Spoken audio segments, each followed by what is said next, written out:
Okay, so I think that I have the ability to predict what your favorite book of the Bible is going to be on the basis of your pattern of behavior and how you read other kinds of books. All right? So stick with me on this. If you are the type, you're like get ready, set, go type of a reader. Because you open up, flip to page 1 of chapter 1, and you just read straight through, uninterrupted. You've got a bookmark slid in there, maybe you dog ear the page, but you just flip that thing over and you don't stop for anything. Obviously, you get interrupted, but like you don't do anything else. Like you just read straight on through. All that other stuff on the beginning, the stuff at the end, like you don't care about this stuff. You read beginning page 1 to the last page, no stopping, no breaks, no anything. Then your favorite book of the Bible is Genesis, or really what it really comes down to is that you have a reading plan that you start January 1st that is like that starts in Genesis and you read it through, and then it's probably got a proverb every day for the day of the month, and then you've got a psalm that you read every day, and you just read straight through. The second variation of this type is that you read through the New Testament that way. You start Genesis, or you start Matthew chapter 1, the genealogy of Jesus, and you go straight through to Revelation chapter 22. Like that's your thing. Like, and you do that. The third possible like variant species of this type of reader is that you have a chronological Bible, which if you've never heard of, I can tell you more about in another video maybe. But basically you start very beginning, John 1:1, in the beginning was the Word, and the Word was with God, and the Word was God. All right, that's you. That's variant type 1, I guess, maybe. Number 2 type of reader is the one where you have the tendency that you read a little bit and then you flip to maybe to the end of the book, and then you kind of like preview the ending before you start. That's your thing. And if that's who you are, then your thing is that you love the prophecy books. You love Ezekiel, Daniel, you like Isaiah and Jeremiah, where they're talking about the end times a lot, because it gives you that preview of the ending without having to leave the book that you're already in. And you like dealing with like, what do all these little symbols mean, and the wheels and wheels, and the statues and stuff. Like you love all that kind of stuff. So that's you. Like Isaiah, especially Daniel, where it like the time and half a time. That's you. Number 3 kind of reader is the one where you read, you start a chapter you're reading through, you will flip back to like the end of where that chapter is, and you might even like put your bookmark there, or if it's a book with a ribbon in it, you might put that, or you'll sit there and like put your finger there, and you're constantly flipping back to see how many pages you still have to go before the next break in the narrative is. All right? And if that's you, your favorite book of the Bible is the theological stuff. Romans, Corinthians, Colossians, Philippians, 1st and 2nd Thessalonians, 1st Peter, 2nd Peter. Like those are yours. Those are your favorite books. And the reason that you like them is that you like seeing where your progress is. You like seeing how much you've matured. You have a journaling pattern where you look back and you see where, or you have a journaling Bible where you write in the margins so that you can see where you've been. You underline a lot. That's you. And additionally, it's basically just to like, you're taking your temperature theologically or spiritually as you're doing this with your spiritual discipline of reading scripture on a regular basis. All right? If you're the type where your thing is the table of contents, you are reading through the books or the chapters, and you're constantly flipping back to the end or the very beginning where the chapters are to see how many, like if you're on chapter 5, how many chapters are left. And then additionally, you like to read those chapter titles to see what is like the theme of that chapter. What's the major plot point of that chapter? And like, what are the major hooks that are in the story that are going to occur? Who's the major characters that it's going to involve?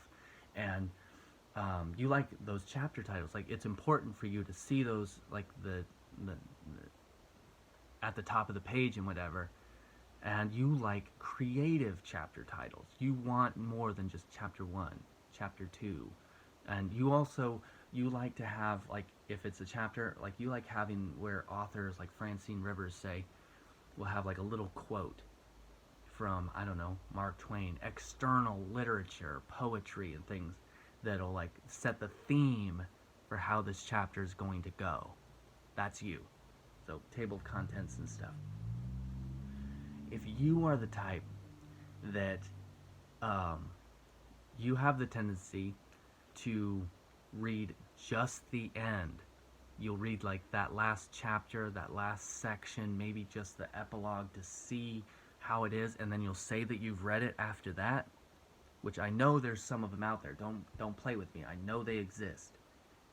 Your jam is Revelation.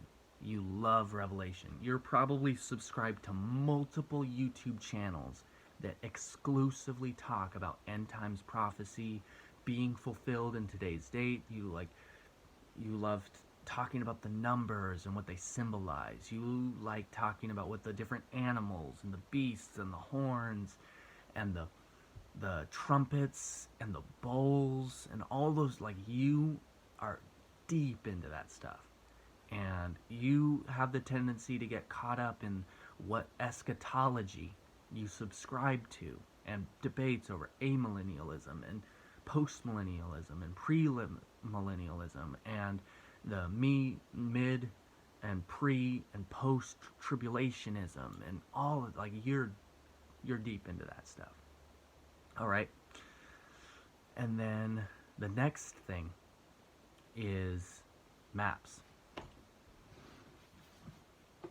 So when you flip open a book, if what you're looking for is designs, or you're looking for the maps, you're looking for this kind of stuff on the inside of your books, you will typically, like, you only buy hardcovers as much as you can, because that's like your major detail of deciding whether or not you like a book or not. You want, if it's talking about a city, or it's talking about a facility, or if it's talking about a nation or a country, Middle Earth, or whatever, you want maps of that location and where all the important places are, and how, like, their relative distance from one another, and the topography and important points of interest across that map. Like, those are really important to you.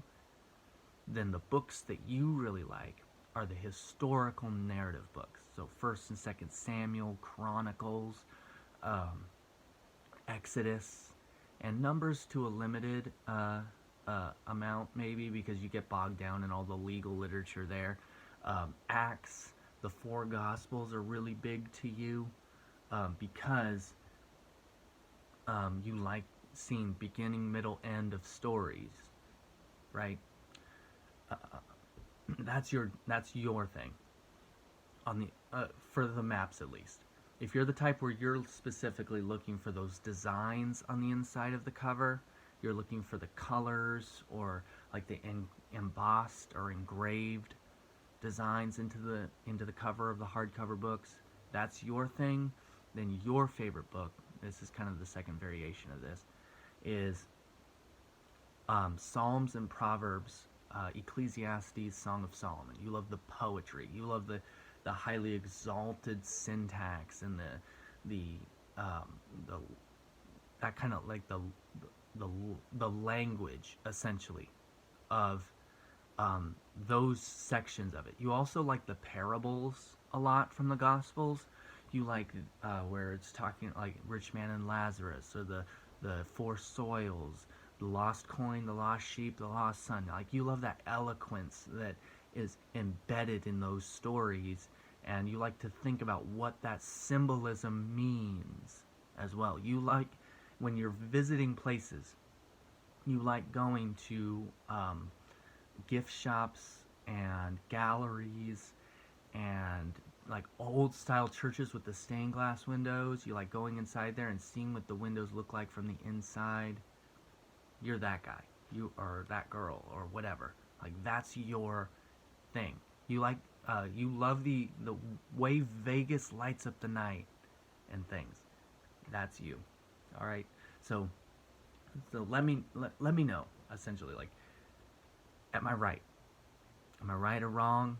Where did I miss it? Did I miss out on a few different kinds of readers? Are you a different kind of reader than I listed? If that's you, I want to know what that's like, and I want to see if I can try to predict what kind of book that you of the Bible that you prefer as well.